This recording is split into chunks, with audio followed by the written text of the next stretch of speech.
One of the best attributes of any investment is a company that has the ability to raise prices and do so without losing customers. Investors term this pricing power. Now, this term has been misapplied in some cases.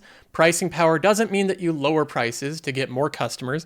It means that you raise prices and you gain customers at the same time. Or at the very least, you can raise prices and not lose customers. Pricing power is the ability to raise prices above inflation. This is something that Warren Buffett himself has talked about routinely.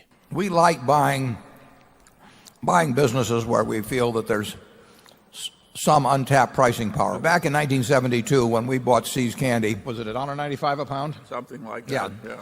But one of the questions we asked ourselves, and we thought the answer was obvious, was if we raised the price 10 cents a pound, would sales fall off a cliff? And of course, the answer, in our view at least, was that no, there was some untapped pricing power in the product. And it's not a great business when you have to have a prayer session before you raise your prices a penny. I mean, you were in a tough business then. And I would say you can almost measure the strength of a business over time by the agony they go through in determining whether a price increase can be sustained. He says it's not a good business if you have to have a prayer session before raising prices, and you can determine the quality of a business of how much they have to agonize about the decision to raise prices because of the potential repercussion.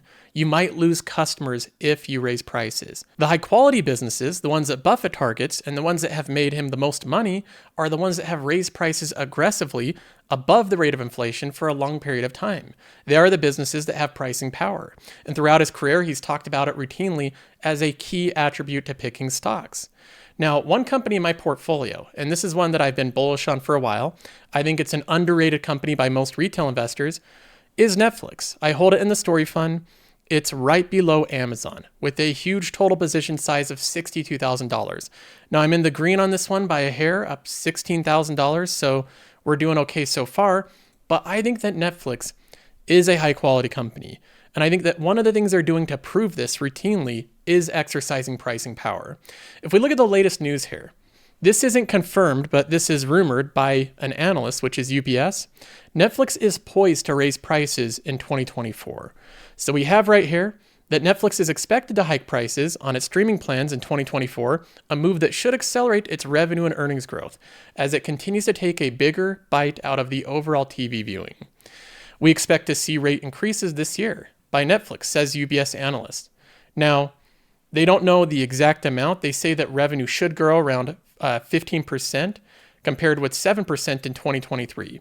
So revenue is actually re-accelerating for Netflix. Now, last year, part of their price increase was the password crackdown. So it wasn't necessarily technically a price increase, but it basically functioned as the same thing. They increased prices for a group of people, and they seem to be doing it again this year. Now, obviously, I assume that most of you are Netflix customers, so you're not happy about hearing that there's price increases. And you see it on Twitter. People saying, again, are you kidding me?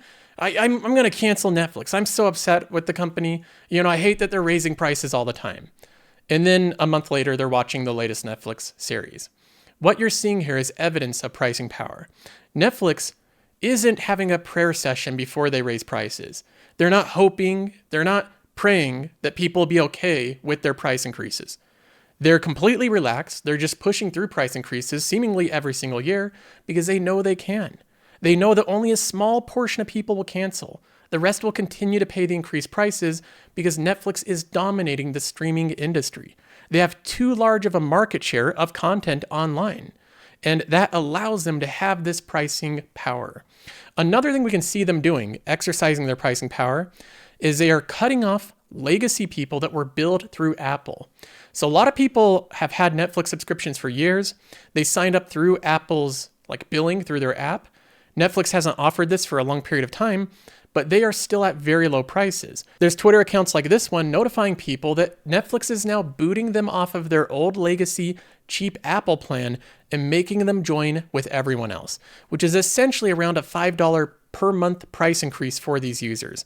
Or they can jump down to the ad tier. That's $3 less, but they're now viewing ads. But either way, this is another price increase that Netflix is doing. When I look at the big downside or the potential threat or bear thesis of Netflix, it's simply the current multiple of the stock. If we look at this for a minute, The big problem with Netflix is it's traded up to a higher valuation, a forward PE of 34. This is in the higher range. It's not the highest it's ever been, but 34 is definitely in the fully valued range. So I don't believe that Netflix will have valuation as a tailwind for the stock.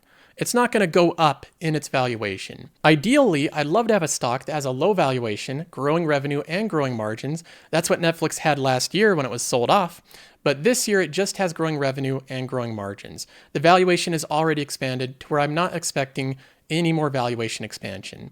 But I still think even if the valuation stays somewhere around where it is, or if it ventures into the mid 20s, the high 20s, if it's around that range, 25, 30 PE, I still think the growth of the company will more than make up for it. So I'm still very bullish on Netflix. This is a company that has an incredible amount of pricing power, and you'll see that illustrated this year.